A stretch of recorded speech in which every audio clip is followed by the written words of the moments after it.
El día de hoy vamos a entrevistar a Luzmari Barona Torres.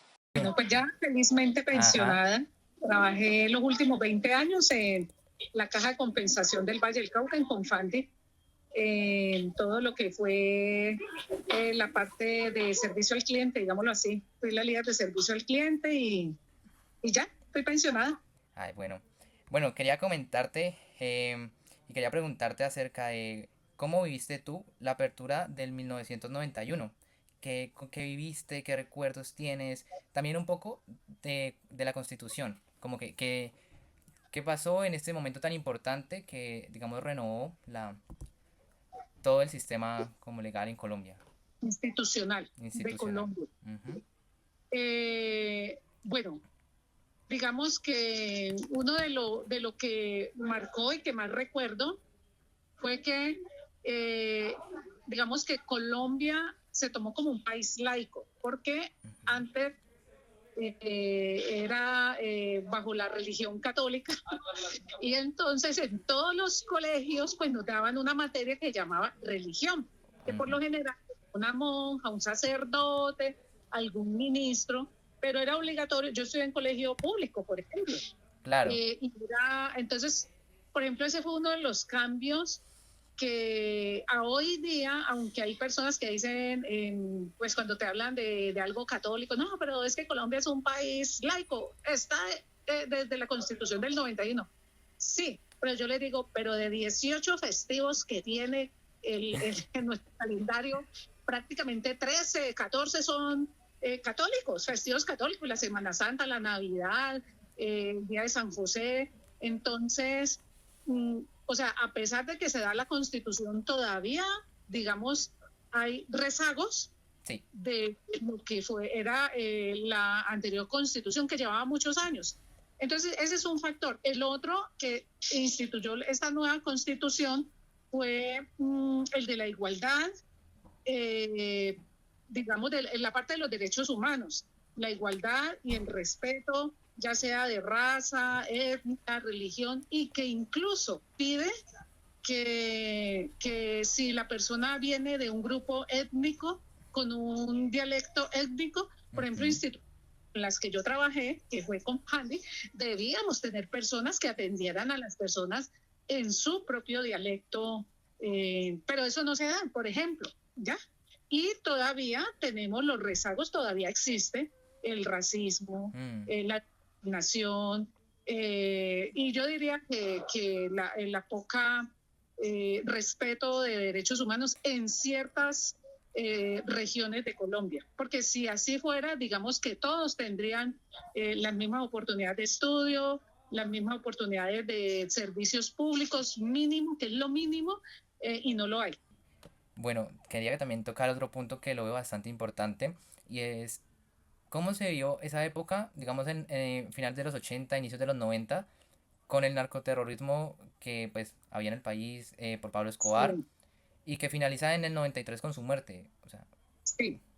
Bueno, pues a mí te cuento que esa fue la época de adolescencia y prácticamente en la universidad cuando yo estaba. ujú, Eh, digamos que fue un fenómeno que se fue insertando en todo el ADN de nuestro país a nivel político, social, empresarial, eh, porque se fue dando, digamos, muy solapado.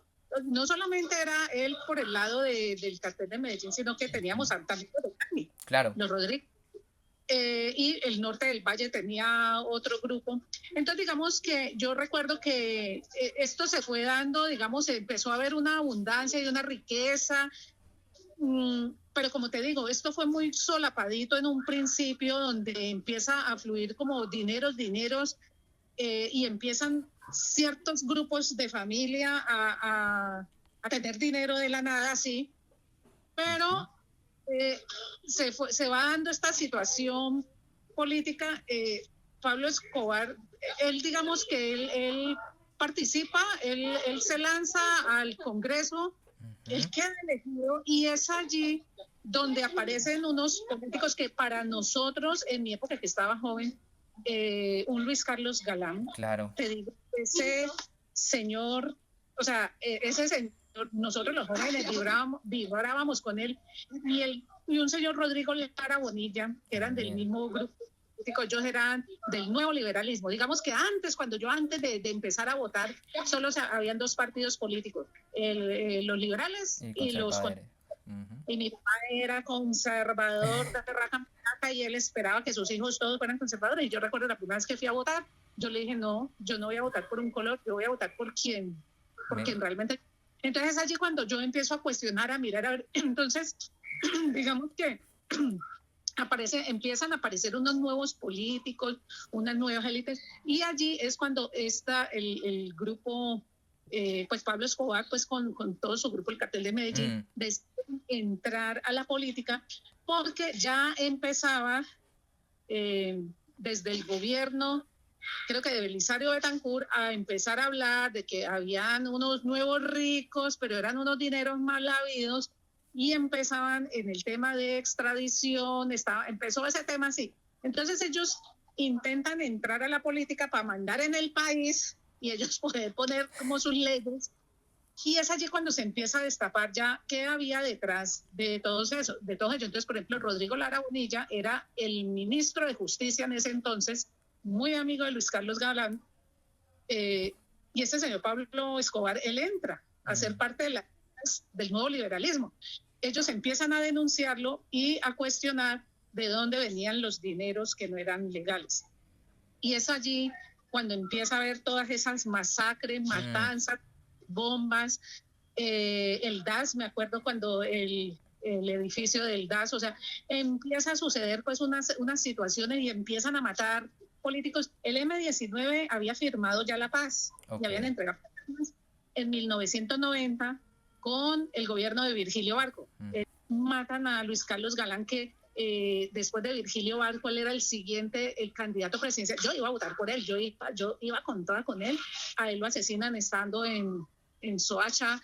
Yo recuerdo que ese día estábamos reunidos todos mis amigos cuando mataron a Galán. ¿Cómo así? Porque íbamos a votar, todo mi grupo de amigos, todos íbamos con Galán. Entonces es cuando César Gaviria le entregan a él las banderas. ¿Y sabe quién mandó a matar a Luis Carlos Galán? Otro del mismo partido político de él, que tuvieron en la cárcel, se me escapa el nombre, era el que quería ser el candidato pues presidencial, pero se lo habían dado a Luis Carlos Galán. Lo manda a matar porque matándolo entonces seguía él, y resulta que el hijo de Galán tenía 16 años y él dice, no, le entrego las banderas a usted, a César Gaviria. Es quien quedó, imagínate, y votamos todos por él y fue el siguiente presidente. Entonces fue una ola de violencia que tú no te alcanzas a imaginar. Y fuera de eso se da la guerra entre los dos carteles. Los de Cali, distinto de este cartel de Medellín, los de Cali eran estudiados, ellos se habían graduado de la Santiago. Ahí es cuando la Santiago cambia. Mira, ellos entran a la Santiago y metieron dinero. Por eso te digo, permeó el narcotráfico todas las instituciones, educación, gobierno, militares, todo.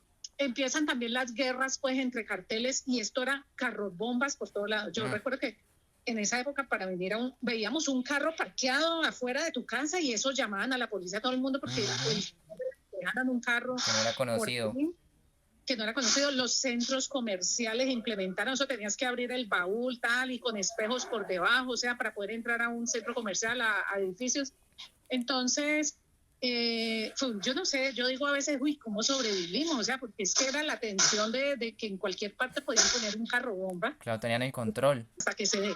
La muerte de él, yo recuerdo, digamos, se celebró en parte, porque era ese fantasma, ¿no? Él supuestamente se entregó y estuvo encarcelado en una cárcel que él mismo se mandó a hacer, pero eso... gobierno de César Gaviria, pero eso hicieron y deshicieron desde esa cárcel, o sea... Sí, prácticamente estaban como en libertad, pero pues en una casa más. Ya hasta mataron y aparte de los, digamos, del enfrentamiento de los carteles, se dio el fenómeno de los pepes, porque Pablo Escobar, digamos que empezó a traicionar a sus mismos amigos. Él fue el que entregó a Leder, lo entregaron que pagó condena en Estados Unidos, él delató, él pagaba una pena de cadena perpetua, él se lo llevaron, pero como él colaboró con la justicia y hace poquito salió, mira, y yo digo, fue el único que quedó vivo de todos esos, porque quedó vivo y ya está libre. Eso fue noticia, sí. a él lo entregaron. Entonces, él empieza a traicionar a sus amigos y se vuelcan todos estos amigos de él en contra de él. Entonces ya tenía de enemigo a los del cartel de Cali y los famosos Pepes que eran, ¿cómo eran? Todos contra Pablo Escobar. Eran así los Pepes. Entonces eso uno no sabía quién, de dónde iba a salir la bomba, de dónde era que iba a haber el ataque, dónde, o sea, Claro, qué una tenaz. cosa. Pero voy a decir que una vez leyendo, Ujú. digamos que yo como trabajé también en la parte como de gestión humana, que tuve mucho que ver una vez leyendo haciendo la maestría, pues haciendo una maestría y que me fui por el lado de gestión humana, talento humano, leía un artículo que decía que las empresas del exterior les gustaba contratar ejecutivos digamos, de la generación mía, Ujú. que por todo esto que habíamos vivido con el narcotráfico, los carros, éramos los únicos que estábamos adaptados a cualquier situación crítica de estrés. Mira que una revista de estas así, como no sé qué decía eso, las empresas internacionales gustan mucho de contratar ejecutivos de la época mía, que porque como habíamos vivido esta situación de jóvenes, éramos los únicos que nos aguantábamos unos niveles de estrés altos, porque como te digo, fue una época de mucha paranoia. No, bueno, no, Luz Mari, muchísimas gracias por contarnos esos testimonios. Me parecieron bastante, o sea, muy curiosos y muy interesantes porque no es lo mismo uno leer en un libro que una persona que lo haya vivido le cuenta uno el testimonio. Sí, Entonces, me parece esto mucho de resaltar y pues gracias por compartirlo. bueno, no, con mucho gusto.